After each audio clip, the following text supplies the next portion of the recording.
Yes, sir. Welcome back to another edition to the Monsters of the Madhouse. Friday night frenzy, all season football talk tonight, guys. So we're gonna dive right into it. We're gonna talk about the Chicago Bears pulling off another masterclass job with the trades. Like the thief in the night, Batman style, Robin Hood thief. How I don't. We're gonna get into that trade. We're gonna have to talk about how they pulled this off, and how we were still able to not have to spend all that money either. So we're gonna dive into that. We're gonna talk about the other signings that the Bears had and how we feel about what they've been doing as far as building this team out. We'll start out with introducing everybody today. We got our boy Keith as our special guest in the building. Y'all know about him. He's part of the Nomad Company. So go ahead, introduce yourself, Keith. Yes, welcome to the How's show. everybody? Oh man, thank you for having me tonight, guys. I do appreciate it. What's going on, everybody out there? Yes, sir. We are going to definitely chop it up and talk about some Bears football, man. Looky here, I'm flabbergasted to say the least, man. But I'm gonna go ahead and let it get around the horn so we can dive right into this. Go right ahead, Q. Yeah, What's yes, going on, man? yes, Going sir. on, Q in the beloved. building, Going and on, we got yes. ourselves Yes. Brandon. Oh yeah, buddy. I Yeah. like that little. I like that little the Bears design. You know what I'm saying? I'm gonna have to cop me one of them too. You know Yeah, what I'm I'm peeping that. Yeah, I'm peeping that. saying? How you feeling, Brandon? I'm feeling good, man. How about you, Leroy? Feeling good after Oh man, you yesterday. already know me. It's always good vibes, love. You know what I'm saying? Love, peace, positivity, baby. And Good day to if be you a guys are Bears all fan. tuning into the show, please hit the like and subscribe button. You know how it is. You know what I'm saying? We love it. You know what I'm saying? Oh, you know what I'm saying? Chicago up, bear down. We love you guys. Thank you guys for showing in, tuning into the show. Hit the like and subscribe. It always feels good and always keeps us going so we can keep providing this good stuff for you guys. All right. So go ahead, Keith. I want to get your reaction on the trade that shocked the world last night. My Man, my looky first here. reaction It's was oof. holy shit. Then the second one was Poles just spoke to the every Bears fan, everybody in the locker room. It's time to make the playoffs. That's just my opinion. It's time. You don't make a move like that unless you trying to really you're going in. I'm not saying deep playoff run, but I'm saying they need to be in the playoffs, no matter who the quarterback is. Hey, sure. If it feels that the QB1, excuses are over with. He got everything he needs now, I believe. And if it's the rookie, whoever rookie it is, I think that if it would be Williams. If he's that dude, Bears should not skip a beat at all. If he's Yeah. ahead of feels like they say he's supposed to be we should be in the playoffs no matter what. That's just my belief. Mm, It's no more excuses for this team. facts. Go ahead, Facts. Brandon. I'm gonna let you hit it, Brandon. And then I'm gonna come in on the back end. Go ahead, Yeah, I Brandon. definitely want to hear what you guys to say, Brandon. Yeah, it's an exciting day to be a Bears fan, man. I think Ryan Poles was aware that his defense last season became pretty competitive towards the end of the year, and he knows he needs an offense. He doesn't have an offense that's going to compete. You're not going to compete in this league the way it is nowadays. And yeah, he added a receiver that I mean literally changes the entire scheme of your offense. There is no way that two DBs out there on any team, I don't care who they are going to be able to defend those two guys. Mm, yeah, I agree. I agree. All right, Keith, your feelings on it. I gotta hear this, my brother. Man, look, I'm gonna be honest, man. When it came, first of all, my phone just started going crazy. I'm like, what is going on? And I looked, I was like, huh? We traded for who? Double take. So I Mm. Yeah. was like, okay, we traded for him. Oh snap, who did we give up? So I looked, I'm like, oh damn, we got him for a fourth rounder. I said, oh man, I said, pose and pulled another rabbit out of the hat, man. I was like, yes, Yeah. you know. But then I thought about it. I said, a guy of his caliber is not going to accept the trade to Chicago without getting some clear understanding as to what the direction is in regards to the QB1. I'm just being honest, and I started tying it all together. I said, okay, wait a minute. So let me go down the list here. Kevin Byard could have had the pick of the litter in terms of where he could have landed in terms because he's a free agent. He could have went anywhere. He chose Chicago at a discount. Mm-hmm. Dude could have got 11, 12 mil a year. He came in at 7.5 mil per. Yeah. Okay, which means he had to have a conversation. What are y'all doing at quarterback? DeAndre Swift. Oh, another one. Fit the scheme perfectly. He's going to be able to do exactly what they need him to do. But then I did a little more digging. How's about his agent and Justin's agent work for the same agency? Mm. Hmm. I was Right? gonna get into that. So now we got some offensive linemen that they didn't brought in, either familiar with or been part of Waldron's scheme. Mm. And then with the Keenan Allen trade, I said, wait a minute. And then I'm sitting there, I'm looking, I said, oh, snap. He wears number 13. Is he going to give that up when he come to Chicago, being a Pro Bowler and all? I don't think so. So I'm gonna play a little devil advocate and a little conspiracy theory here, y'all. I came on the show to be the disruptor, so I'm gonna go ahead and disrupt it. Who's gonna be QB1? What y'all think it we have is? no Yeah. clue. Yeah. There So you go, yeah, Q. my, Good my answer. yeah. See, my reaction is it's kind of funny because we were doing our live Thursday, and Brandon was the one looking at his phone and broke the news in the middle of the show with our guests. We were interviewing. Mark Carrier, and we're in the middle of the show. We're all just sitting here like, uh, what, what just happened? And I almost hit the roof. I almost fell over. I was like, oh my god, like I couldn't believe it. I'm sitting here like I wanted to pause the show, but we couldn't. Like I was just like, this is this.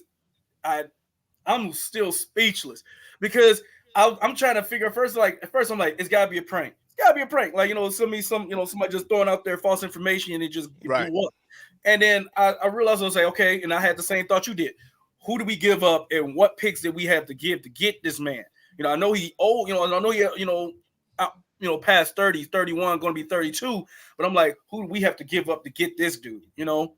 And when I saw that it was a fourth round pick that wasn't even ours, on top of that, it was the Eagles' fourth round pick out of all that, the lower fourth round pick. I'm like this got to be the Family Guy situation. Like he was like, we have this second and third round pick we can give you guys, or we have this mystery box. It could be multiple picks, or it could be a pack of Skittles and cigarettes. But you could have this shiny box, or you can give you a higher pick. And they was like, "Oh, we're gonna take the box." I'm like, how how does Poles do this? Like, how's dude pulling off these trades? He didn't hoodwink the Chargers twice now. First, giving them to take the whole contract from Khalil Mack when they got him, took the whole contract, so we ain't got no dead cap space. Fleece. They still paying that man after they just released him, and then we got them to pay almost half of his dead cap space money on Keenan Allen's contract. We on the hook for only $10 million. We only got to pay $10 million off of that contract. That's it. Yeah, The we rest of also they still got to pay. Like no, we incurred the whole $10 million as dead cap. So we still get that $10 million. That's gonna be it counts as dead cap. So unless we do some kind of new deal with them, but the fact is, the Chargers, they get rid of a lot of dead cap, but they still on the hook for I think what 20 some mil out of that contract or 13 million because Something like that. his contract was like 23.1. They on Right. the So hook they for got 13 something. so they got 13 something, right? Yeah, and we only got to pay 10 mil of that. I'm just like that. Wow. I'm just that's just crazy. Like in polls we trust, bro. Like it's crazy. I'm loving it. And then on top of that, we could like you mentioned before that trade. Yeah, go ahead, Q. No, before that trade, a lot of fans were pissed off though. When that trade came through, he's like, okay, come through. Watch my work. That's why I always say, man, you just gotta be patient and see what he's doing, man. Just let everything play out. Gotta have faith. Even with the Foles, just let everything play out. Yeah, Yeah, you're right. and You're right the about that. movie, the Whichever movie he made last chose season, is, it's Yeah, you were saying, Brandon? the movie made with the Panthers last season is still paying off. That's an Yeah, extension of that trade because he moved to the ninth spot, traded that spot to the Eagles. So you can add Keenan Allen to the list of DJ Moore and the first round pick, the first oh overall pick he man. acquired this year. I mean, it just keeps paying off. And yeah, it's tremendous. It's tremendous what And, we've gotten in and return for the pick we traded last year. I mean, you can call that what the deal that never dies, right? Yeah, yeah. And exactly. the just great keeps thing going, man. about Keenan, you can't double team DJ Moore anymore. You No, can't. No, Yeah, no. no. You can't. So both of them are going to see 1-on-1. So that's what I'm saying. So whoever the quarterback is, I can see Come both on, sides Q. of it. Come on, No, Q. I got Come on, Q. me. I'm Don't always come on, step out on the limb with I me, got to see man. for I both don't leave me out here on the sides. limb by myself. Come on with me, Q. No. I can't. I I can't step. No. Yeah, I can't. Listen. Look. If it was me, I would prefer them to build around Fields just to get the. But either way, say if they get the rookie, he's coming into a great situation. Now, even if they stick with Fields, now we built something around you, my guy. Go do it. It's a win-win. That's how I see it. It's a win-win. yes, Okay. it's definitely a win-win. Um, definitely a win-win in that situation. However, with the way everything is going, like I at the risk of sounding like a fool, it does feel like they are keeping Fields. It would Well, be let me. it, it just feels like that, that would be the sensible thing to do, to stick with the man with the experience. And I only say that because, like you said, these the free agents that we signed, they aren't signing if we were going with a rookie quarterback. Because DeAndre Swift, he's not just looking for a payday, because he could have got paid way more somewhere else with other teams. He could have went to any other team and got that 11, $12 million after, being having a taste of the playoffs and being successful and things like that, having the seasons that he had. And on top of that, you got, Kevin Byard. He could have easily got 10, 11, $12 million, somewhere for, over a 3-year period. So, and there were teams that offered more, and he chose to come to Chicago because he was familiar with the defense under Eberflus's scheme, game planning, watching it. So he's more of a fan of it. He's more comfortable in that scheme, and because he, his comfort level with the Shane Waldron offense, because they ran something similar with the Tennessee Titans with the run game style of it. So Mm-hmm. he's comfortable, and he's, being in the playoffs in Tennessee, understanding, being with a mobile quarterback in Tannehill, even though Tannehill isn't exactly, on Fields' level. Um, you can see that, the gears, and like you said, you know agents talk, guys who are who share the same agents, they talk. So I'm sure that he was not going to sign if they didn't have a plan in place. So my thing is, if it was going to be a rookie quarterback, Kevin Byers is not signing with the Bears. You're not getting a veteran, who's looking to get a ring or stay competitive if we had a rookie. I don't Well, care how good the rookie is supposed to be. They aren't going to go Who there. knows? Like if they felt that, that these guys felt that, that was going to be the case, they wouldn't have signed. Now, look, man. Not to cut you off, Leroy. I'm like I said. I came to be the disruptor. So I'm gonna hit you. I want y'all to think outside the box for a moment. If Justin Fields was the problem, why not just get rid of Justin and Getty wouldn't have had to leave Chicago, nor his offensive staff. They could have stayed in place if Justin was the problem, right? that's very true. They could have Very got. true. They could say, "Hey, Justin is not getting it done. He's not that guy. Ship him out." Now, let's talk. You mentioned agents and agents talk and working within the same agencies and everything, right? Would his agent be doing him a disservice at this point where if this was the case again, if they were looking to move off from Justin, wouldn't his agent be doing him a disservice if he had not went and say, look, if you guys are gonna keep him in the gray, we might well seek a trade now. He wasn't granted an opportunity to seek a trade. It never came up. We haven't heard anything about a trade. Part of the reason because maybe he just has not been on the market at all, period, because they have no intentions on moving off from him. And then, Exactly. and for all the people out there that may not see, I'm a businessman, so I think I see things from a business standpoint, and I negotiate contracts and things of that nature. So I'm gonna bring it into the world that maybe everybody can understand.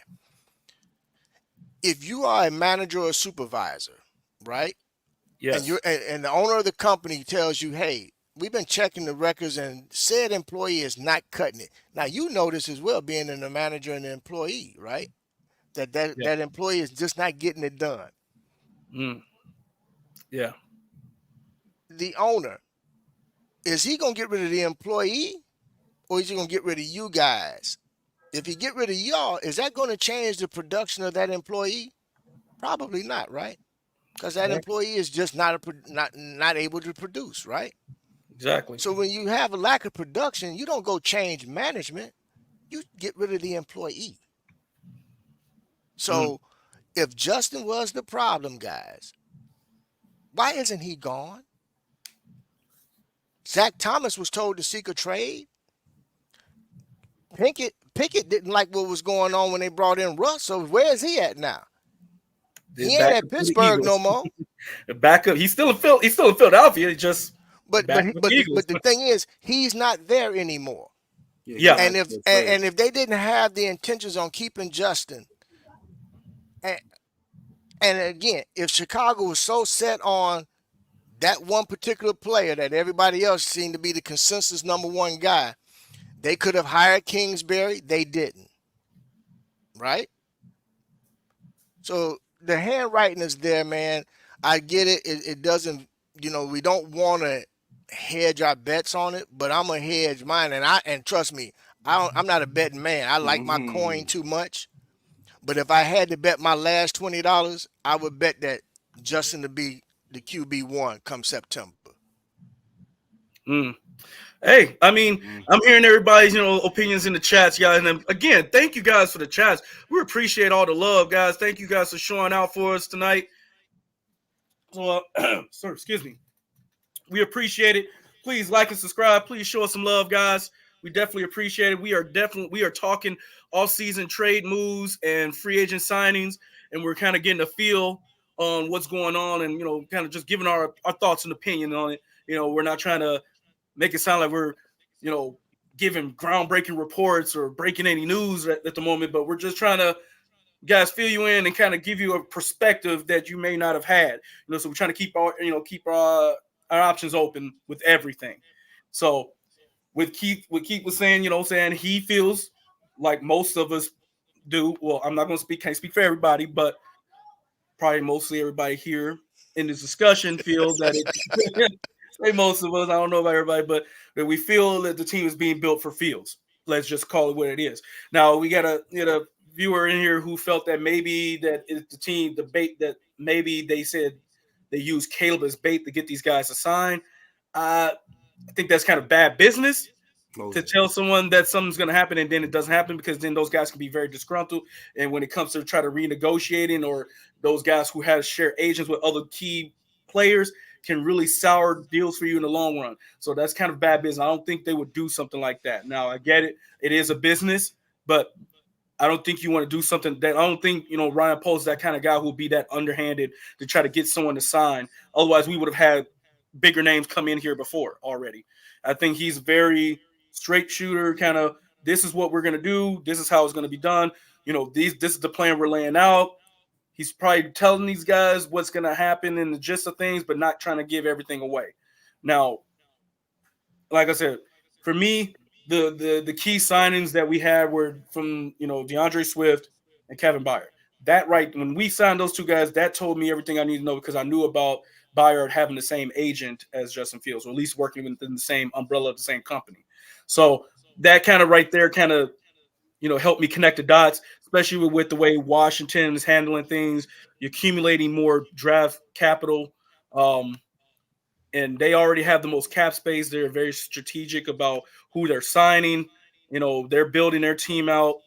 But you can see that they have more of a rebuild plan going on. So, you know, I, could that be that they're, going to want to trade up to get the quarterback they want, or are they going to just stay pat? My guess is they're going to try to trade up with us to get the guy that they want. It may or may not be Caleb Williams, but hey, I got I gotta agree with you, Leroy. I know you said maybe somebody said that in the chat. If they were committed to drafting Caleb Williams, I think that's something they would share with people who are, interested in signing with the Bears or retaining Justin Fields. Also, something they'd share. I yeah, don't think there's any way possible that Ryan Poles was using any kind of false narrative to bait anybody into signing with the Yeah, Chicago yeah. Bears. It yeah, seems to me that for the first time in maybe a decade, somebody who's running the Bears organization actually has a plan developed around the guy he hired, right? Shane Waldron was hired as the offensive coordinator, and it seems to me like the moves that Ryan Poles have made have been all about that scheme. We know that Shane Waldron ran a 12 personnel, a lot of 12 personnel. He went out and got himself a big body target in Gerald Everett. I think that's a signing people haven't talked about enough.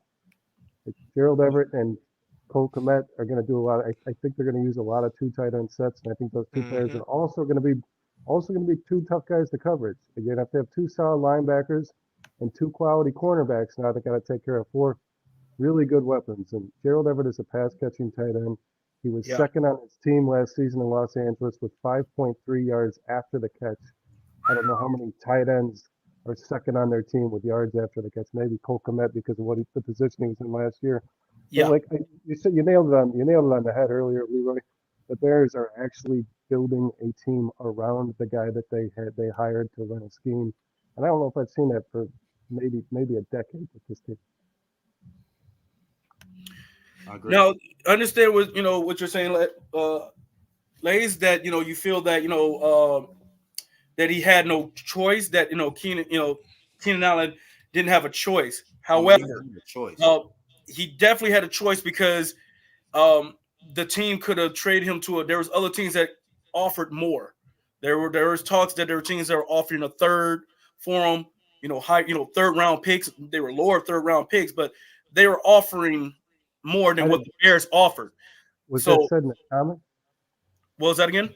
I didn't see that. Was that said in the comment? He didn't have a choice. Yeah, that was said in the comment that someone mentioned that that Keenan Allen didn't have a choice, and that Fields isn't a free agent. Yes, we know that Fields is not a free agent. He's not a free agent bait, but you got to remember he has been voted on in the top as a top 100 player in the NFL already, within the top 100 twice already.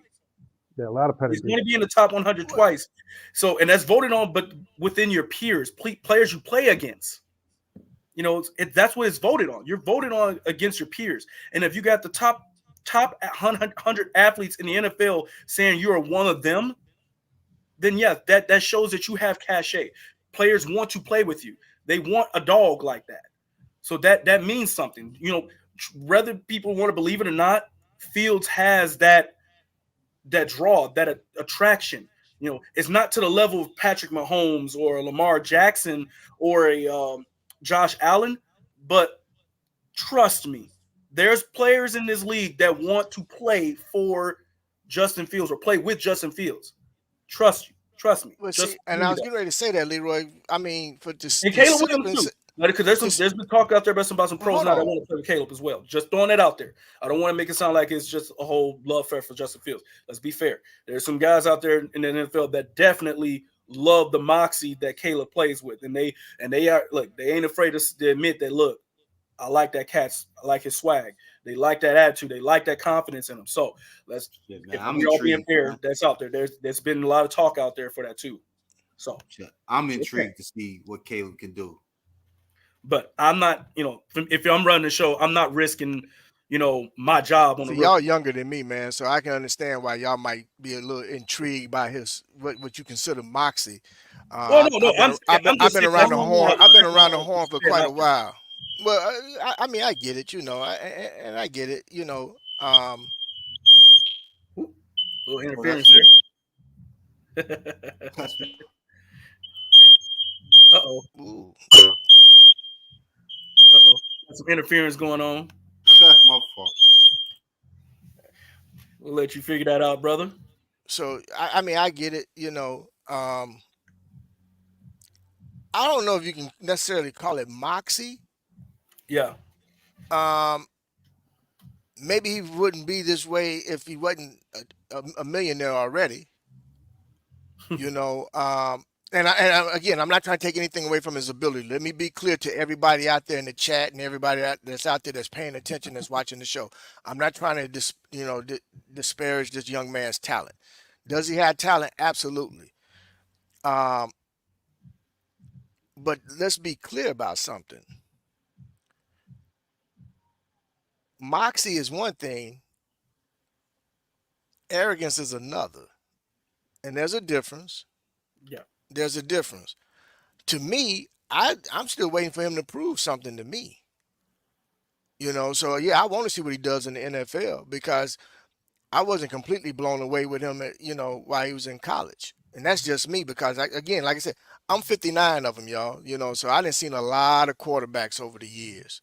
You know, um, Anybody, yeah. And I've seen guys, right? I'm in Texas, so I see young guys as quarterbacks now that's throwing sidearm passes, throwing across the body, ripping and running and doing everything. Heck, I saw Johnny Manziel up close and personal. My son played against him. Mm. You know, Okay. I saw Baker Mayfield. Now that guy has a real story because nothing was given to him. He was a walk on everywhere he went. He wasn't a scholarship guy. You know, I've seen them all, man. And truth be told, the one that everybody is chasing after, Mahomes, wasn't Mahomes when he was in college. Yeah. Better baseball player than he was football player. Keith, can I But ask you a question? again, yes, sir, go right ahead. I didn't mean to cut you. Do you ever go to Texas games, Longhorn? Did I ever go to any of their Yeah, games? Texas games, Yeah, yeah. yeah. Matter of fact, I know. Yeah, matter of fact, one of the kids that played with my son, Malcolm Brown, who was a tailback for them. Yeah, Do you think that Arch Manning, because I know he's sitting on the bench waiting for Ewers to move on. Do you think Arch Manning will have the same pedigree as Caleb, the Moxie as you call it? Do you think he'll have the same kind of draft sweepstake that Caleb is? I'm just curious. We haven't do seen I him play think he yet, but will? I keep hearing this name. I keep hearing his name. I keep hearing it's like, let's wait till the guy plays a game in college. I'm just curious your take on that since you're a I little closer to him than I am. I'm going to answer this as honestly as I can. I'm going to say yes, and only because of the name. The name, he I wears haven't it. seen I haven't seen a Texas lot from jersey. him on the field yet, but I mean his last name is first family in football, so Yeah. there's going to be a certain level of excitement, and people are going to be wanting to see is what he does at the next level because of his last name. Right. The question is which uncle is he going to be? True that. But yeah, so yeah, it kind of piggybacking off of that as far as you know how people feel on that. Um, I I just honestly feel, like I said, the team, with the direction the team is going, with the free agent signings that we have, with the linemen that we've picked up that are, very well close to the scheme. I mean, it's going to be I hate to use the term quarterback friendly, but because I kind of more of a cliche term, because there's nothing easy about learning a new system, but it feels very quarterback friendly for either quarterback. So I feel like both are capable. And I've always stated on my show, I tend to, I don't, as if you feel Caleb is that guy, go ahead and make the trade right away. Don't hold Fields up. However, if I was running the show, Fields would be my guy, because the way I see Caleb Williams is that Caleb Williams seems he's literally just a shorter version of Justin Fields, in my opinion. They have this, the arm angle throws, being able to roll out the pocket, the scrambling ability. The only difference between Fields and Caleb is that Caleb isn't the runner that Fields is. He's not going to be, when he gets out the pocket, he's looking to try to throw it downfield. Fields is trying to do the same, but he will take off. He will just take off and run. He'll make something happen. Caleb isn't built to do that part of it. He doesn't have that part of his game in his game. That's, he's more of like trying to throw the ball down the field to, get a Mhm. 60-yard pass, touchdown play. Justin Fields, if he doesn't feel like it's going to be there, he's going to run it 60 yards and get a touchdown. That's the only difference between the two. That, and I think, obviously the physical makeup between the two. So in my opinion, I think they both have the same flaws. They both hold the ball too long. They both, this or that. They have their, you know, watching the all 22 on Caleb Williams, we're better off keeping Justin Fields because he's got the NFL experience already. It's like you're starting all over with Justin Fields again if you get Caleb right now. You already got the guy that you're literally trying to draft the guy that you already have. So why do it? Why do it when you got a guy that's already seasoned? Just build the team around the same. You're literally building the team around the same guy. So just keep the guy who's got the NFL experience. That's how I I feel hear about it. you. And I hear you on that's that. not this because I'm because in my opinion, I feel like Caleb's going to be a great quarterback, but we are setting ourselves back 2 years because now you got to get this kid up to speed to the NFL experience speed that Justin Fields already has. He's already used to having to learn an NFL playbook. He's already used to being up. He has the mental game reps of playing in NFL speed already now. He doesn't have to Mhm. have that learning curve anymore. So why waste your time having to have him go through those lumps, losing games that we probably shouldn't lose with the defense that we have in place now? Do No, you we think have that there's experienced quarterback who can learn on the fly with this offense instead of having him lose a game to learn a valuable lesson. We don't need that right now with this team. This team, the way the defense is built and the players we bring in, we are in win now mode. You can't win now with the rookie quarterback. You are going to lose games. You're going to have a stretch of games that should be winnable, and you will lose with the inexperience. I do not care how great that quarterback may be playing. You will lose those games. We saw that with Patrick Mahomes the year that they, even though he threw 50 touchdowns that year, they had a stretch of games where he just straight up was getting his ass whooped out there because he had to learn. Yeah, granted, he sat behind, so his learning curve wasn't as steep. It wasn't a steep learning curve. He learned quickly, but you saw it. And I hate to bring him up, Jordan Love. You saw that learning curve. His first time out there, he had the inconsistency. Then he hit Yeah, that but at stretch least where he just Jordan Love had a season chance to in. sit. But Jordan Love had a chance to sit for 3 I years, understand though. it, but I'm just saying, but you still saw the learning curve. You saw that stretch of Well, games where they should have won and they lost. They well, lost. game speed. He had to get accustomed to the game speed and all of Oh that. yeah, But I'll say this with regard to you had mentioned the comparison between Justin and Caleb, and I'm just gonna I got to put this out here. Yeah, are there some similarities? Yes, they are, but there's some. They're both very different quarterbacks. We mentioned everybody likes to refer to Justin as he can run, he can do it. When he was at Ohio State, Justin rarely ran. He didn't have to. First and yeah. foremost, so the narrative of him being a running quarterback, that's not true.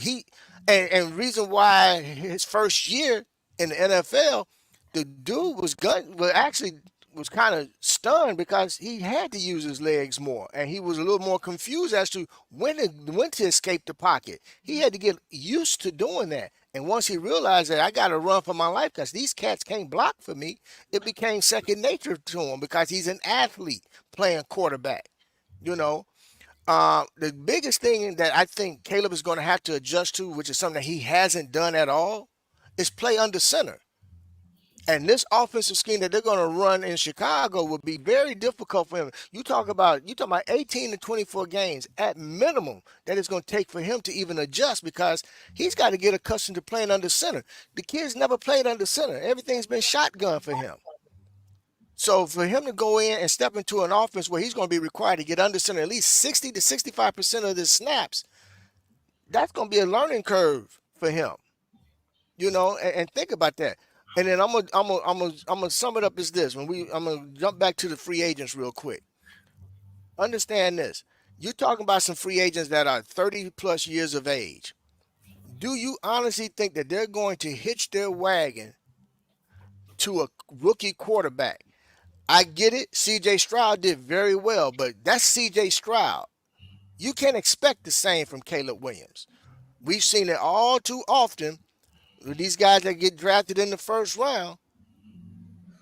CJ walked into a very great situation. We cannot say the same. And this is going to Chicago and to all the Bears fans that's out there. And I said this on our show, and I'm going to say it here.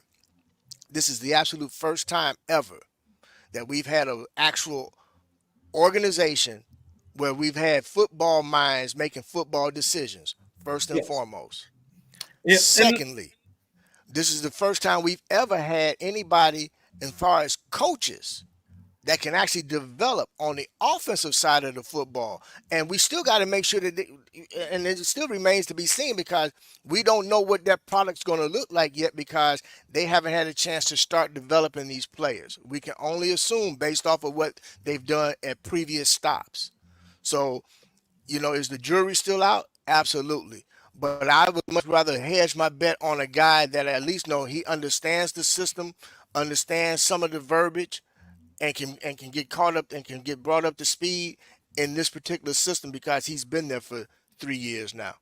So so yeah, and kind of segue into what you were talking about as far as the free agents. So your thoughts on Keenan Allen, Brandon? Your thoughts on Keenan Allen being wanting to be a part of the team? His relationship with uh, Joe Everett and Chris Beatty, our wide receivers coach. How do you like that mixture? Do you think that's going to you think he's going to have about have another 1,000 yard year for us, or do you think he's going to have like more of a down year? You think he hits that past 30 downside curve? No, I can't believe I'm saying it, but at 31, I really don't. I think I know he missed 4 games last year. That's my only concern with him is his injury, not his health. It's not his age. If he didn't miss the four, he he caught over 1,200 yards last year, if I'm not mistaken, and he missed 4 games in the season. And I'm Yeah, thinking if he doesn't miss those 4 games, you're probably looking at a 1,500-yard Yeah. season. So I think Keenan Allen's anywhere near on the bottom side of the hill, not at all. But the health is a bit of a concern for me, but still, you traded a 4th round pick. Is it likely you're going to get a Keenan Allen in the 4th round? Whoever you're going to draft, probably No. not. So I think it's a risk-free move to me. I'm sure Ryan Poles has something in mind in regards to his contract being up at the end of the year. And now you've got him on hold. You don't need to let him hit the market. If it is somebody you want to extend, you don't ever have to let him hit free agency like they did Jalen Johnson. So no, it's a low risk move to me. It's not like it's yet like you said, the Chargers are going to take most that they hit on that cap, and it's not like you're going to go. There's fringe cases like Puka Nakua from the 5th round last year, but you're likely not going to get a Keenan Allen in the 4th round of the draft this year. So I think Poles did exactly what he needed to do. I think we've all talked about wide receivers the entire offseason. We've all talked about wide receivers in the draft. And now he's just bought himself a little bit of freedom there too. If he doesn't want to take a wide receiver in the draft, he doesn't have to because he just locked up a number 2. And before we get to your answer, Q, I know we're running short on time with you, Keith, and then you got to get to grandkids and things like that. So I'm gonna give you a chance to go ahead. We're gonna say we'll catch you later, my friend. It's been an honor to have you on the show. Definitely would love to have you back on some other time. You know what I'm saying? We'll try to put something together to have you back on the show again because I'd love to pick your brain about football, talk with you, and go dive further into this again. But I know you got to get to your family and stuff like oh that. yeah, So, that's fine. No, I yes. appreciate it, man. No, I do Oh, appreciate it. yes. No, and I appreciate chopping up with you guys. Before I go, man, I just want to say this, man, to you guys, man. Yes. It's been an honor and a pleasure to chop it up with you guys. First and foremost, thank you for having me tonight. I do look forward Absolutely, to coming man. on again with you guys. Um, Brandon, I agree with you, man. I don't see any drop off coming from Keenan Allen. I wouldn't be surprised if he doesn't have one of his better seasons. And I'm gonna say this too. DJ Moore also has a relationship with this with the wide receivers coach. It was his position coach when he was Solid. in college. Yeah. So Yep. that's gonna. I mean, man, this is gonna be probably one of the best years that we've seen production wise offensively for this team ever. I'm excited for it, man. I'm excited for, and again, this is regardless of who the quarterback is going to be. I believe it's going to be Justin, but in the event that it isn't, I just think that they're going to put something very special together. And it's going to start with our running game. I'm excited to see what this running game does this season as well, fellas. So, I mean, hey, man, I think it's just a great time to be a Bears fan, you know. Yeah. And we're in a great space, man, because we get an opportunity to share content and get the content out there to everybody that really has a real thirst for Bears football and not looking for just a bunch of hyperbole. So you guys keep putting out that great content, man. Y'all keep doing it. I know we're gonna get a chance to get together again soon, and I look forward to it, man. But remember this before I go, guys. We all blessed to be a blessing. Y'all remember Yes, that? sir. Y'all be a blessing to somebody and let your loved ones know that you love them. Okay. Yes, sir. All Bear right, down. fellas. Y'all take care. You Bear too, down. my friend. Bear down, my All friend. right. Bear down, All buddy. right. Bear down. All right, fellas. Oh yeah. Thank you for being on with us, Keith, and that was awesome, my friend. Thank you guys from Nomads Group for showing up again. Saying blessing us with your presence again on the show. And again, guys, if you love the content that we're putting out, again, guys, please like and subscribe.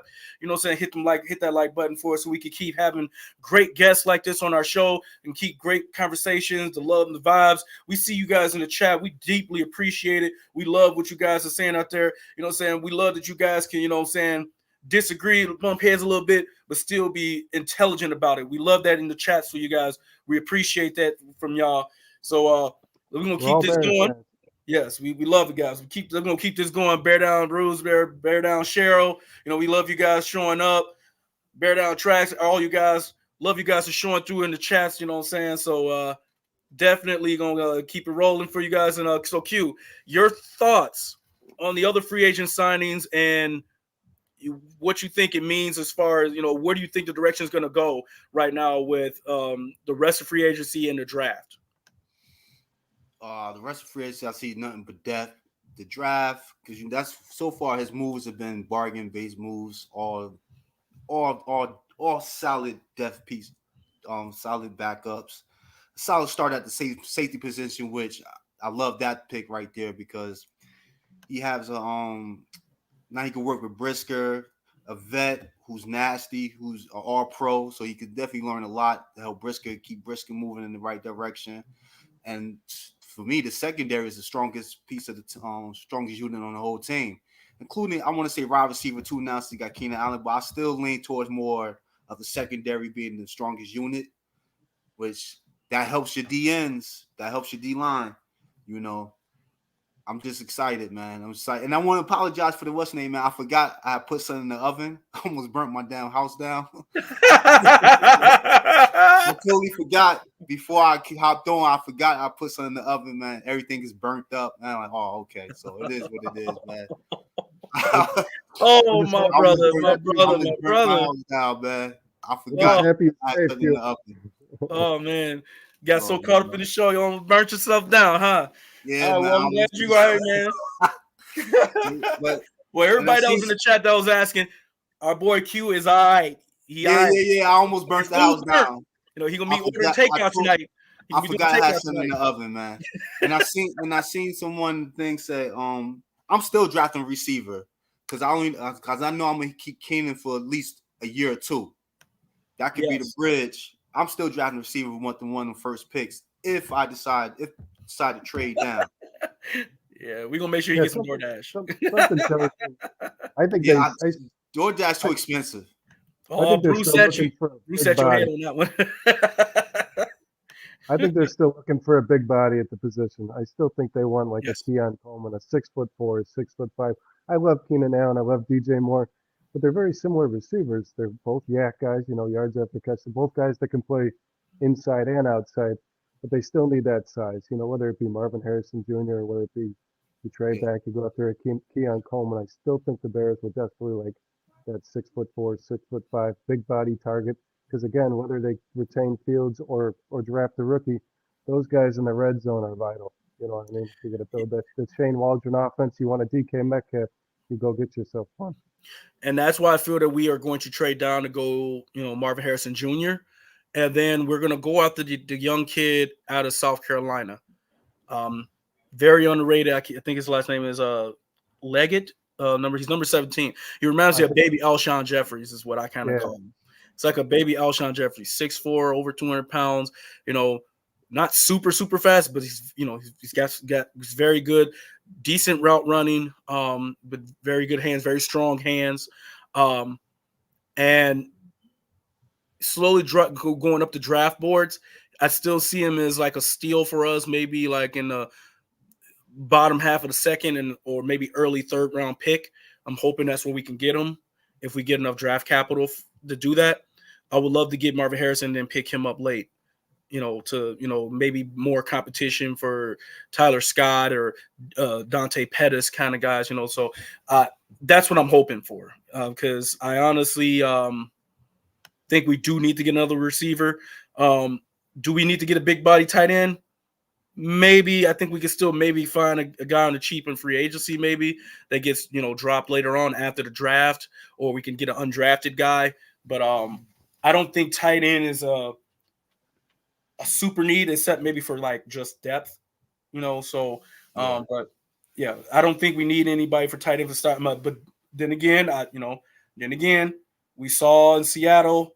And when he was with the Rams, they had about 3 tight ends that had a nice rotation of catching the ball. You had Higbee, you had the backup behind him, and then there was another guy who was more of the blocker. But even he start catching red zone catches. So we see that in the Waldron system that the tight ends are highly involved in that. And that's part of that. Shanahan offense. The tight ends are involved because we see that with the. With Kettle and Juszczyk, who's more of a fullback but playing tight end as well. And that's another key. What is the next person that we're going after? Is could we be going after a underrated running back, a bigger running back who's going to be more of like our fullback, who's going to be more of a Juszczyk for us? So we don't. So they were using something similar to that in Seattle. I can't remember the young man's name. He was one of the tight ends, but they used him more of like Juszczyk. He was more of like the running back. He got carries, and he was, blocking. He's catching and things like that. Just wasn't as effective. But I have a feeling that we're going to have some semblance to that as well. So look out for somebody like that, maybe who might come undrafted or maybe like in the 6th or 7th round. Big body guy who's more of a blocking running back kind of guy, or a tight end, but he can line up in the backfield. I can't remember his name for the life of me. I was reading an article this morning. The Bears were visiting with, I know for a fact, they're visiting with a quarterback out of the draft. They don't project Bo to Nix, be. because they sent most of their staff out to Oregon. No, it's not a guy they're scouting at quarterback. He visited with them, but he plays a Taysom Hill role. He's not a guy they're interested in actually playing quarterback, but he does kind of what you were saying. He can slide in the backfield. He can play tight end. Well, okay, I'm trying to remember who you're talking about. Because I know the bigger news is they were talking about Oregon and how they sent like a large portion of their staff, especially a lot of guys from the offensive staff. They're in Oregon watching Bo Nix and Powers. So I think they're more there for Powers than Bo Nix. Yeah, but you never know. True. So that could be their sneaky move. Maybe they know something we don't. They obviously know something we don't, because they knew about swooping in like a thief in the night to get Keenan Allen. Yeah. Or if anybody else really had a chance to offer more before they can come to their senses, I guess. Now, as far as the draft you were speaking, I think the Bears definitely. I've been preaching center from the rip. Also, yes. Since they got the receiver, they still could get a receiver to the bridge. And I want to see them. I think they're going to attack the 3 technique real early in the draft too, man. And we already know they got 4 draft picks. We seen how Post operates. He's not going to just stay with 4 draft picks. So one of them, either the 1 or the 9, is trading down. Yeah, there's no way he's going to. What he came in when he first took over, where he turned 5 into 11 draft picks and stuff like that. His first year. His first year with us, he turned 5 draft picks into 11. Yeah, so that right there impressed the hell out of me. He didn't even have a first round pick, so I still don't know how he did it without a first round pick. So, and was still able to draft twice in the second round. That's the part that still gets me to this day. You had 2 second round picks, and you still was able to turn all those picks into multiple picks. You stayed into the second round twice still. It's crazy. So I do want to see them I would love to see them get Powers. Like I said before, I think it was a mistake. One thing I think it was a mistake what he did last year. He ignored the center position. I think that was a huge mistake. I don't see him doing that again. Yeah, It's no way possible. look, we were all here, sitting here every day watching that TV screen, watching the game, screaming negligence. Oh, I was sitting here shaking the TV screen like you should have seen it, man. Like my wife and kids hold me back, like I can't take this no. Like I'm screaming at the lineman, I'm screaming at the quarterback for holding the ball. I'm like, what I do see also, what you spoke to like a while back. Either way, the Bears are drafting the quarterback. It might be mid rounds. It might be either way. They're drafting a quarterback just for the competition. Either way. I remember last year reading, injury reports before games on Sunday saying like, is it going to be Lucas Patrick or Cody Whitehair or Sweeney? Jeez. And I just remember thinking, who cares? Does it make a difference?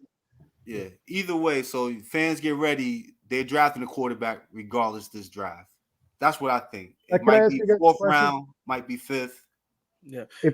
Just to answer your question, Foster, yes, there were definitely other offers. I don't know the teams, but the rumor mill is that there were teams offering lower third round picks. So I think it was teams that were probably most likely playoff teams that were offering higher than the fourth round that the Bears were offering. However, I believe there was conversations where they did allow Keenan Allen to pick from the litter of teams. And that's kind of how the Chargers went with it. They knew that he wanted out, didn't want to restructure his deal. Yeah. And they kind of laid it out there for him like, hey, these are the teams that, we're going to trade you to.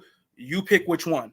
And he picked the Bears, and I believe it was more the familiarity with Chris Beatty and the scheme and, comfort level of what's there in Chicago. And plus, I think we were the only team next year that's going to probably have the most cap space out of teams that are offering something. So I feel he has more of a chance to be re-signed with us, and we're the only team probably willing to renegotiate an extension. The other teams probably weren't. So that's kind of where it stands right there. And someone, Jeff Schultz, brought up a guy as far as running backs are concerned. Braylon Allen, I get to watch him up close in person, live in person, living here in Wisconsin. I live in Stockville, Wisconsin. So he is an enigma. He was kind of had an up and down year last year. He's still a solid, fast, shifty back for his size. For a kid who's 6'3", like you said, 245. He's a little bit bigger now. He's right now he's I think at his pro day though. I think at his pro day he was at like 240. So I think he did lose a little bit of weight. He slimmed down a little bit. I think he's at I think he's listed now as 240. But he will be great. However, he is not going to last long enough for us to get him. Unfortunately, there's going to be teams that are there's some running back needy teams out there, and we're not one of them. And he's not going to be around for us. Wisconsin breeds those running, like Iowa breed tight ends. Wisconsin breeds those running backs, man. Oh my god. Hey man. Now, do I want him? Do I want Braylon? Yes. Do I prefer the center from Wisconsin more? Yes. So I want the center out of Wisconsin mostly, but is that where Melvin Gordon was? Wisconsin? Yes. Yeah. And a long list of names. Braylon Allen, Melvin Gordon. You had Melvin Gordon. Then you had one of the guys who didn't play very well. I remember tackling him in high school. He went to Racine Case. I'm trying to remember his name. John Clay. He was a highly touted running back, just didn't pan out in the NFL. So I played against him and got my ass kicked. That's neither here nor there. We ain't gonna talk about that. We ain't gonna talk about how I got my ass ran over. I was a highlight reel for that exhibition against But you said you got a tackle in though. It was more of me hugging onto his thigh and getting drugged for like 5 yards, but we ain't gonna talk about that no more. Okay, we're gonna leave that alone. You know what I'm saying? We're not gonna talk about that. That didn't happen. You know what I'm saying? I'm just gonna say that that was us meeting. That's how we met. You know what I'm saying? I hate to digress, but I got a question for you guys. Do you think if the Bears retain Justin Fields, do you think they would sign the 5th-year option prior to May 2nd, or do you think they just play the wait and see game for a year? I honestly think we're gonna do the wait and see game. Yeah, but what do you think? I'm a Fields fan. I'll take Caleb Williams too, but I wouldn't give Fields the 5th year. I'll wait and see Because if he's gonna give me what I want, okay, it's just a loss. Then you know what I'm saying. But I wouldn't do the 5th year, man. I'll just show me what you got, man. We gave you everything. No more excuses. Prove it year. Go out there and do it. Yeah. Yeah, I agree with that. I definitely feel that, Fields has to have that year. He's got to have He got to have it. He got to have it. If he's on the team. Yeah, he's got to he's got to break records, honestly. He's got to go out there. I'm talking over 4,000 yards. He's got to have at least over 34 touchdowns. He's got to have a masterclass season. Playoff team be damned. He's got to show that. He's got to have that jump, that massive jump. He's got to have that Josh Allen type jump. If he does not, I'm sorry. I don't even if he has like a 30, over 36,000 yards or 37,000 yards, maybe 30 touchdowns, 10 or I'll take that. No, he's got to do more than that. With the weapons we have, he's got to do more than that. That's what I'm saying. That's fair. That's fair. If he gives you only 30, if he's only giving you 3,700 yards, I don't care if he rushed for 500, 600 yards. I'm talking strictly with the passing yards. He needs to have more than 4,000 yards this year. Anything less than anything more than 4,000, anything less than 4,000 yards with Justin Fields, you do not resign him. You do not resign him because with the weapons we have, devil's advocate. There's no excuse for that not to happen. I'm sorry.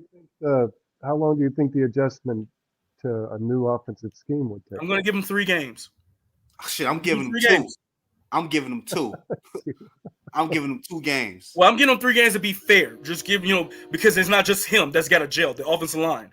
And it usually takes like 3 weeks it usually takes like that first, within the 3 preseason games and the first 3 regular season games for the offensive line to see if they're going to stay consistent, if they can stay healthy within those first 3 weeks. I apologize for the train. I live next to a train, big old train thing that goes past. So if y'all hear that in the background, I almost burned my house down, man.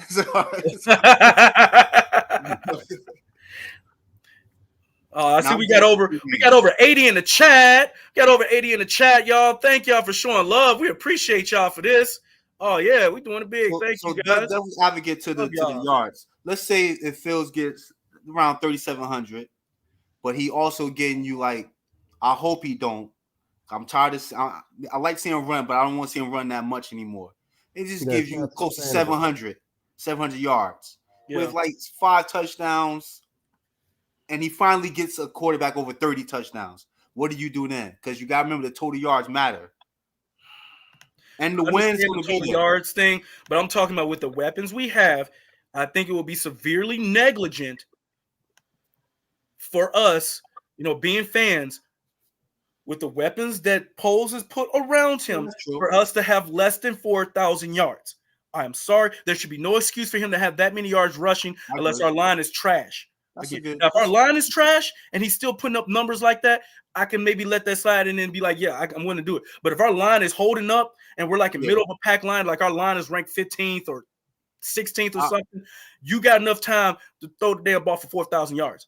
I'm sorry. Cole Kmet needs to have, like, Cole Kmet and Everett need to combine for almost 1,300 yards. 500 to Gerald, 800 to Kmet, and both our star wide receivers need to have 1,000 yards. So that takes most of your yardage right there. Brandon, how many yards do you feel comfortable with Justin on the ground this year? Well, I think so.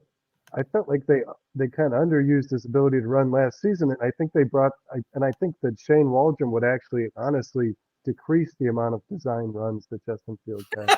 Casey, I don't know that Waldron is Geno Smith's mobile. He's not super athletic, but even with the really bad offensive line in Seattle, they were pretty much injured the entire season. He still tried to keep Geno in the pocket by just adding 12 personnel, 2 tight end sets, a couple additional blockers. So I think the design runs would actually decrease. But I mean, I don't see Fields ever playing a season as a full season starter in the NFL with under 600 yards rushing. Yeah, that's what I'm saying. I'm with you, Q. I don't want the guy running for 900 yards. It's not sustainable. I appreciate it, but I'm over it. Yeah, and that is why I mentioned 4,000 yards passing. Because he's passing, if he's able to get over 4,000 yards passing, that tells me he is learning to throw from the pocket. He is not relying on his legs. He's reading the defense, and he's getting the damn ball out fast enough to get to the weapons to get the yards. We got 90 in the chat. We appreciate you. Yes, thank you guys. Awesome. Please like and subscribe. Hit that like button. Hit that heart love button, baby. You know what I'm saying? Show us some love, guys. Appreciate it. We talking Bears football for you guys. You know what I'm saying? We talking free agency. We're talking, draft picks. You name it. We're discussing what's going on with this free agency frenzy right now as far as this relates to the Chicago Bears. Now, we've seen what happened. We kind of hit on it. We mentioned it earlier, with all these other quarterbacks, with the quarterback carousel going on and all the speculations and things like that. With all the other quarterback movement,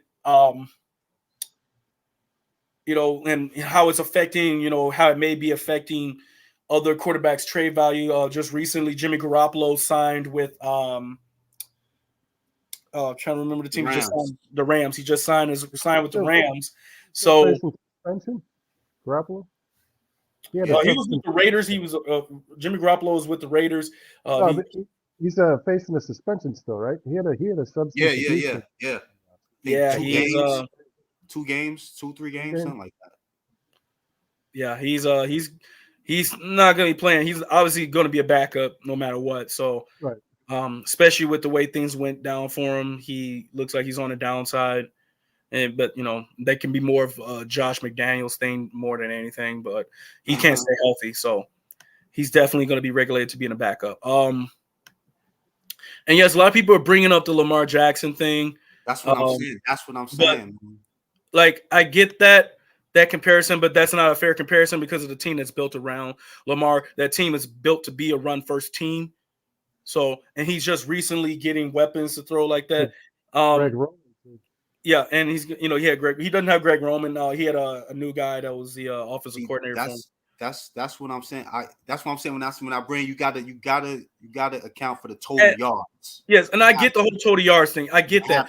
But I'm just saying, as far as like what we're looking for, with the way this team is built, he shouldn't have an excuse for not being able to hit that plateau. That's all I'm getting to. That's what I'm getting at. Like, I would, like, if the total yards is still 4,500 yards, I'm happy. You know what I'm saying? But I'm, as far as like what my expectations are, if you ask me, I want to see him get over 4,000 yards passing. He needs we as a franchise as a whole need to catch up to that. As every Bears fan want to see a quarterback get over 4,000 yards. We never seen it before. So, and it's just I feel like it's not something hard to ask for. It's not that something. It's not. If between as those a Bears fan, it is. Each one of those receivers has over 1,000 yards receiving. There's no reason Fields shouldn't have 4,000 yards. That is what I'm getting at. Yeah, you got 2,000. We had one. We got DJ Moore. He was literally our only true wide receiver, and literally about 75% of the offense that we had came from DJ and Cole Kmet, and then the rest from everybody else, the running backs and things like that. As far as the passing yards go, that's good for 700 to 800 yards. I'm sure you've got 2,000-yard receivers. He's gonna. Justin Fields still loves the check down, and I think DeAndre Swift was added to the team for that purpose. I think DeAndre Swift's going to have a lot of receiving yards. He's had 40-plus receptions every year of his career, so I would expect to see a lot of receiving out of the backfield this year. He had over 1,200 yards scrimmage yards last year. I think that's why they got Swift, because what's his name is bad with his hands coming out the backfield. I think Swift was what Brandon just said. He really hit on it, a running back that can catch out the backfield, because what's his name ain't it? Khalil Herbert. Yeah, that ain't it with the catching. That ain't it. So that's a great point. Swift's got that high end speed too that Roshan and Herbert. Twitch. He's still strong, low to the ground, very powerful, shifty runner. We know what to expect from him because we've seen what he can do when he was at Detroit and with a bad line. When he was in Detroit, they didn't have a good offensive line, but he was still very good. He was solid. His potential wasn't fully appreciated. He wasn't utilized as much there at the time because they were an air raid offense that didn't use the running backs very much. And someone just brought up that he's also only 25. I'd So expect Swift to have between 300 and 400 yards rushing on that offense. I honestly think he's going to have like 1,400 yards total. Sorry, He's gonna have not rushing, receiving. Oh, 300 and okay. 400 yards. Yeah, I'm saying he's going to probably have more. I think rushing. That's Rushing, I think he's going to have more of like a total, like he's going to have like 1,400 yards from scrimmage. So I think he's going to have like maybe 800 yards rushing, 600 receiving, because we're going to use him out the backfield a lot. Depending on what they do in the draft, say if they get a run back draft, don't be surprised if Khalil Herbert get cut. I wouldn't be surprised at all. I don't think he's going to get cut. I think he gets traded. You think you still get a good mix of Roshan, Khalil, and Swift if they're all still on the roster by the time the season starts? If we keep Khalil, I don't think we're going to keep Khalil because he's like a downgraded version of what Swift is. So I think we get a bigger back, bigger blocking back mostly, and a guy who can be more of like a goal line guy for us. So I would love to see a little more of Roshan Johnson. I was just about to say that he got a fair shot yet, and I don't think the coach. I don't think Poles feels like he's seen enough yet. That's what I was just about to say, because when you've seen it when he gets 6 yards a clip, then Getsy is going away from him. I'm like, my dude, I remember doing? I think it was his first NFL run. He took the ball like 21 yards and ran somebody over. Man, I really want 5 yards. Yep. I really want to see him get more work, man. He will. I honestly think he will. He will get more work. And with the additions that we've made on the offensive line, which has been the most productive, quiet signings of offensive linemen I've seen in a long time. Very solid. These guys don't, saying when you don't hear about a lineman's name very often, when you have to see him be like, oh, who is that? I don't know who that is. That's usually a good thing because that means they don't give a lot of penalties. They're solid. They don't give up a lot of, they're not giving up a lot of sacks or hits. So that's usually a good thing. Now, sometimes it's bad if the guy's just not started. But the guys we have that we've been signing, they've got experience. They haven't given up a lot. They don't give up a lot of hits. They don't give up a lot of sacks. They were solid guys. It's just the guys ahead of him were being paid more, so they don't see a lot of action. We got 100 in the chat, guys. Thank you. Yes, sir. Please like and subscribe. Please. Thank you. We love that. We appreciate the good love and vibes. Thank you for tuning in and hanging out with us tonight as we talk free agency football, key acquisitions. So we trying to do it big for you guys. We're going to dive into all of it as much as we can and stay on as long as we can to continue talking about this for you guys. So in regards to the offensive line too, Leroy, when they acquired Pryor, I believe he might actually be the only, because Larry Borum is on the final year of his rookie contract. I think Pryor might be the only swing player on the team besides Jenkins. He's the only switch hitter because I think Nate Davis can only play the right. Yeah. Braxton Jones can only play the left. Darnell can only play the right. So Pryor was a big deal. Well, the thing with the guys we did pick up, the guys who are still currently on the roster, they have versatility. The only one who isn't as versatile is Nate Davis. So, because the rookie we drafted, Darnell Wright, he can play left. He's played left and he's played right. So he has played left tackle before, but we drafted him to be the right. Pretty comfortable, yeah. But I think Pryor, the guy they drafted, I think has a lot of experience on both sides of the line, which I think was a big deal. He's more of a left tackle. He's more of a left tackle guy. So the Bears have got a couple of signings that I don't think got enough credit. Like I like Owens as well. A lot of people kind of just swept that under the carpet. But I mean, the Bears need help on special teams. Yeah, I like Jonathan Owens is very underrated for a guy who didn't start a lot of games. 84 tackles. People are sleeping on it. He's a very sure tackler.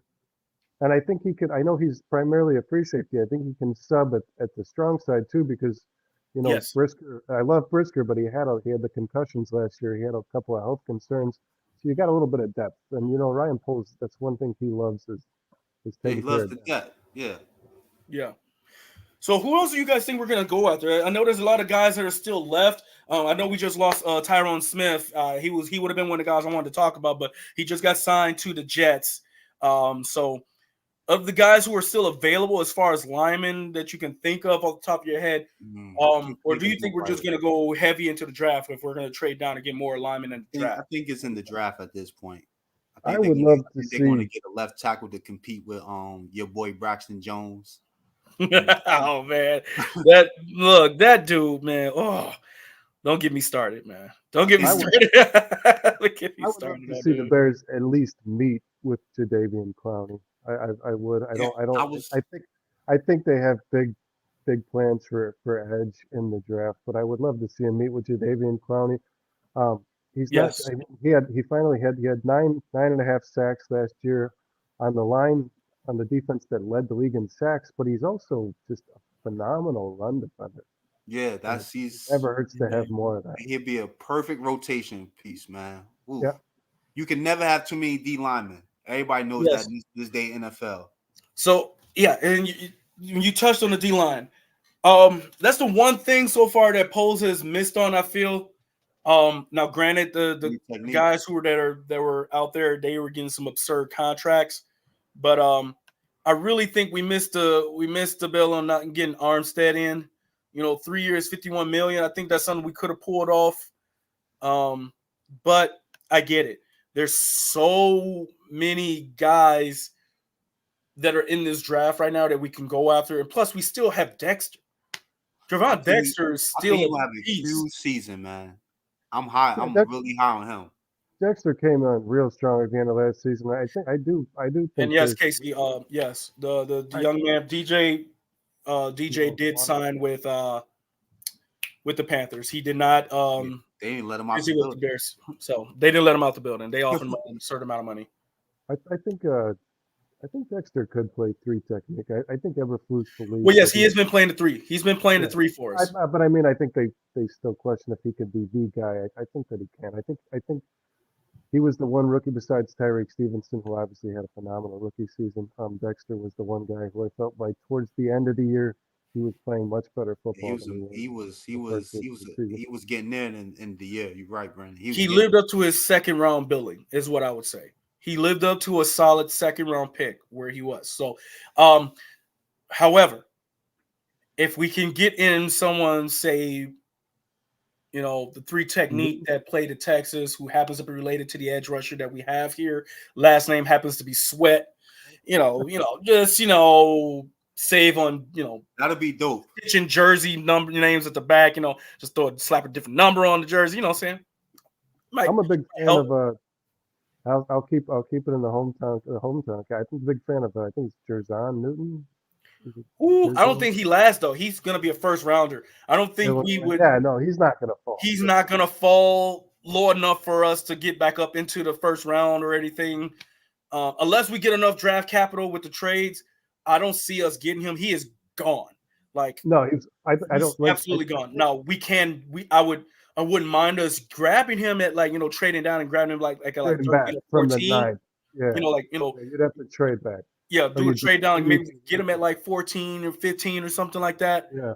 But I think that's where he's projected somewhere around there. Yeah, but the thing is, like I said, the only way I see us doing something like that is if we, get the big haul and then we get the receiver we want, MHJ, but then the thing is, I don't know if we will trade down if the guy we want is there.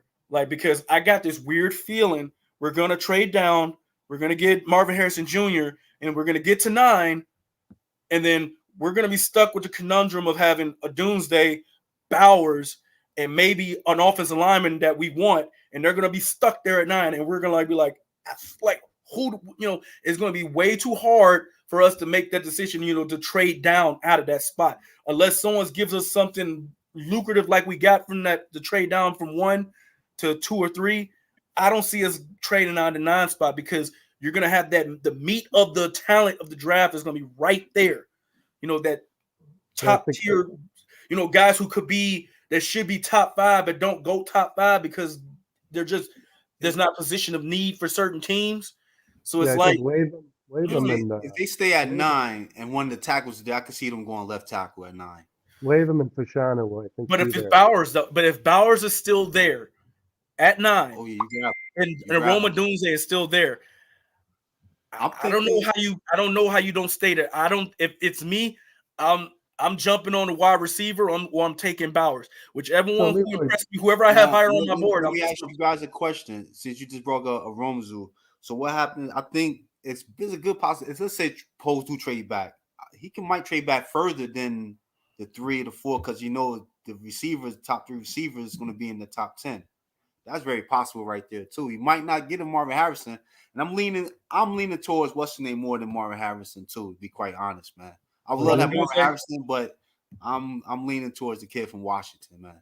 Roma Doomsday. Yeah, I'm leaning more towards him. I like Neighbors a lot. I like the LSU guy a lot. Malik Neighbors he definitely gives me the Odell Beckham vibe. I see a lot of Odell Beckham in his game with the way his route running. But then again, that's how LSU run. That's how LSU make them. If you get any one of those 3 players, you're in a good position. Yeah, exactly. You are going to see a man. Because I'm probably going to do like a live reaction on who we get with our first pick. Especially if we trade down, I'm going to do a live reaction. If we happen to get any one of those 3 receivers or 2, don't let it be 2. Because I'm going to be screaming. I'm not going to say anything. I'm just going to be yammering a bunch of incoherent thoughts out of my mouth.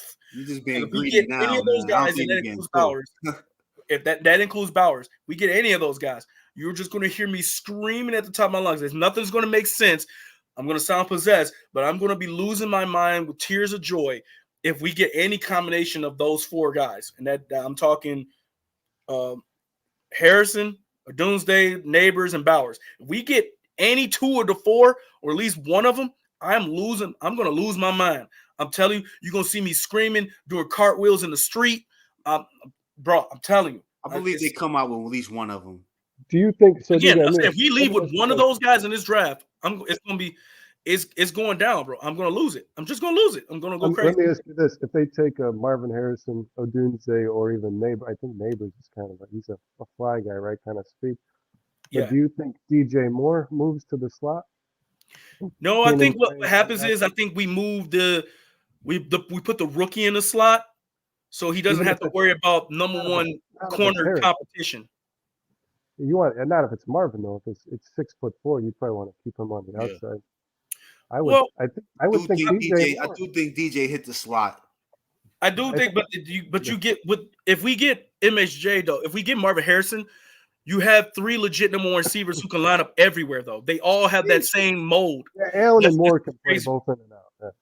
Yeah, but Allen's also known to play he played a lot of slot last year as well. The last 3 years he's played a lot of slot. Yeah, and he's got most of his production coming out of the slot. So Mike Williams and Quentin Johnston were 2 big boys. So he made most of his damage in the slot at his age now. So I think that Allen would be the one that would go into the slot more than DJ, and I would think and that's because the 2 younger guys would have the speed. Those guys can still take the top off the defense. No, we still. Keenan Allen is fast, but he's not. He's more of a 50-50 ball guy. He's just quicker release. Like you don't want to man up on him because if you miss, he gone. He hit that slant route or that hook and curl. And then he too big of a body and narrow. Skinny narrow guy. He can close in, make himself small, and then get big, and he off to the races. So something we don't need a receiver. We still need a receiver because Allen's only going to be there for 2 years max. I think 2 years. Lucky maybe 3 if he wants to be in the slot guy. If he can transform his game to be like a Tyler Lockett type, where he's lining up mostly in the slot, sometimes on the outside when it's a mismatch out there where they switch him, have him in stack formations because they can where he ain't got to worry about getting bodied up. He can just come off the line clean and come out onto the outside and boom, he's that would be dangerous, like y'all said. One of them 3 receivers with the 2 we got. Oh my God, that's what I'm saying. We can get the quarterback from Tennessee. That's the guy who I think that the Bears might go after. A young dude that can be molded. We can take 2-3 years to develop him in our system, and then, he can be the guy to take over. Joe Milton. Joe Milton. Heaven forbid some, knock on wood, something doesn't happen to Justin Fields or Caleb. But that could be the quarterback we draft. So that's what I'm thinking. If we don't go quarterback first overall, You see that video of Joe Milton throwing a ball like 78 Someone yards? put in the comments, which makes a lot of sense. We got DJ Moore for 2 more years, possibly. Probably, I think it was. No, with the way we did these contracts, you're definitely reing up. Next year, after this year, we aren't letting DJ walk. Moore is not going anywhere. He's not. Post is going in from this point on. Yeah. DJ's so young. You got to retain. It's no waiting till Yeah. next season to add. He's not doing that again. Yeah. So I could promise you, most likely before the end of this season's over, we are going to hear that DJ Moore was extended. He's not letting that young man even think about free agency. Poles is not allowed to have another season where he could just take off and say, I'm waiting for next season. No, he already did that. We can't have that again. Kevin Warren is not going to have that. It's all in from this point on. Q, do you think if Poles were to, let's say, draft a rookie, do you think that buys him more time? Do you think the result, the expectation from ownership is different with Justin Fields than it would be with a rookie quarterback? I honestly think it'll be the same. It'd be the same because if they do get Caleb Williams, he's going to come with that. You generational player, go out there and do it. Yeah. And it's not fair to him that they labeled him that. Anybody who really watches college football, you see him in Oklahoma. You see him. Lincoln Riley produces the most friendly quarterback system you can ever play in if you want to go college football. Yeah. So you just crossed 15 in the chat. Thank you guys. Love you guys. Keep it going. It's unfair to him to be. It's unfair because expectations going to be through the roof for that kid, man. It's going to be, Well, I believe he'd be the first quarterback drafted with the first overall pick, Caleb, that is, who ever drafted to a 7-win team, if I'm not mistaken. See, that's what I'm saying. Yep. You are absolutely correct. Yeah, there's never been an NFL team with more than 7 wins with the first pick. But that's what I'm saying. It's very possible Poles can, but like you guys said, the longer Fields is on this team, it's looking towards like them. Show me what you got one more year, my man. Yeah. So with that being said, I want to quickly dive into the stadium talk as well for the Bears, with the potential of the Bears moving to the South lot. Honestly, have this weird feeling that unfortunately I think the Bears are going to get rid of Soldier Field somehow. They're gonna I don't know if I don't think they can because of the historic landmark, but I got a feeling that this stadium is going to everyone's saying they're building in this little small area that's in the South lot, but I have a feeling they're going to demolish that whole parking lot side, and this stadium is going to be massive. I mean, especially if you're talking over $2 billion to supposedly build this stadium right off the lakefront area. Man, you're talking a pretty big stadium for $2 billion. But they purchased initially the 350. Yeah, 327 acres of land out there in Arlington, which so is they had some big aspirations. They were planning on something big. You know what I mean? Yeah, and it's Chicago's such a big market, and the irony in us having literally the smallest stadium in the NFL, disgusting, one of the largest markets, and I think was Soldier Field. It wasn't public funded, was it? The city did. The people of the city did have to pay a large portion of that, for that stadium to be redone when they dropped the spaceship on top of it. The renovation. Yeah. I hate to say this, man. I'm a Bears fan all day. I hate to say it, but I went to Lambeau, and it's night and day, man. Yeah. I live out here in I just moved from Wisconsin, so I hear you, man. But it really is like the Bears definitely need to get their own stadium and do the same things that they're doing. And once we do, unfortunately for Green Bay, they ain't gonna be able to touch us once they do it because they don't have this. They don't have what Chicago got. Well, what's exciting about it is I believe Green Bay's still in a position where they're never going to host the Super Bowl, and if the Bears build a dome, we're finally. It is going to be a dome. Kevin Warren made that abundantly clear. He loves the fans. He understands. He's listening to what the fans got to say. But in layman's terms, F your open damn stadium. He want a dome because he wants the Super Bowl here. So that is what Kevin Warren wants. That is what the McCaskies want. It's a dome. That's what we want. Everybody, if you crying that you want it to be open still, you want that home field advantage, I'm sorry, it ain't happening because Yeah, they want to host a Super Bowl. If you want to host a Super Bowl, that's the only way you can. especially the, in to have a dome. Chicago. the only thing I would defer this to you guys because you guys live in that area. And so, in my opinion, I think for us that don't live nowhere near Chicago, I think you should just shut up and just go to the games anyway. You know what I'm saying? Because it's more for you guys because you guys are closer and stuff like that. So you deal with it more.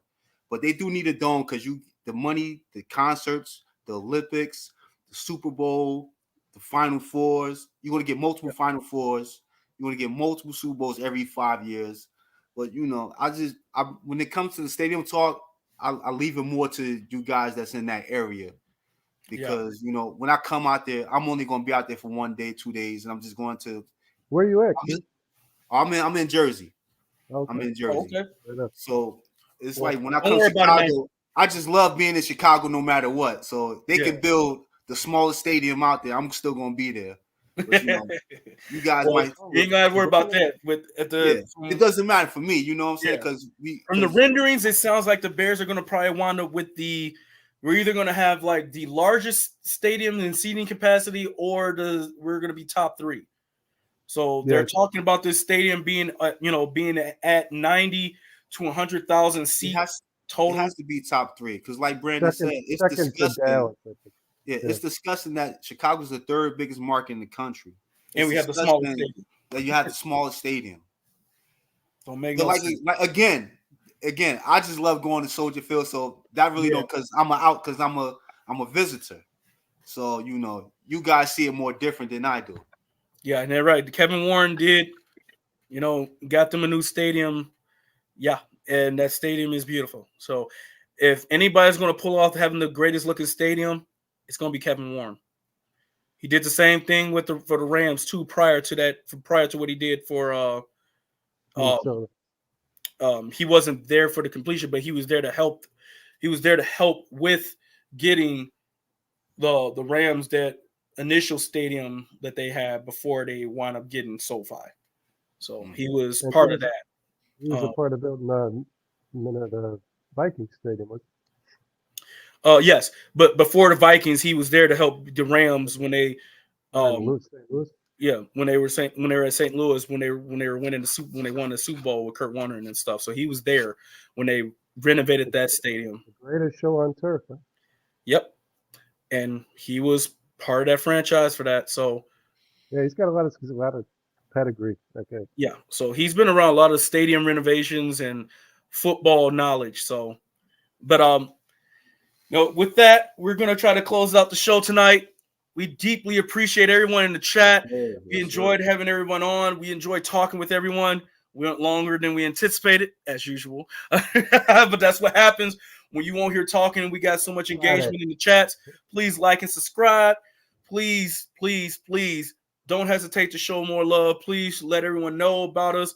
We are the Monsters of the Madhouse. We are a Chicago sports podcast, and we are proud to give you Chicago Bears content whenever you need it, how you need it, and this is how we do it. We are not paid to do this. We do this out of the kind of we do this because we are just diehard Bears fans. We eat, sleep, breathe Chicago sports in general. We do it all. We mostly show our love for the Bears most of the time. So, because right now, because football is 24/7. Like there is no all season for us. So, with that being said,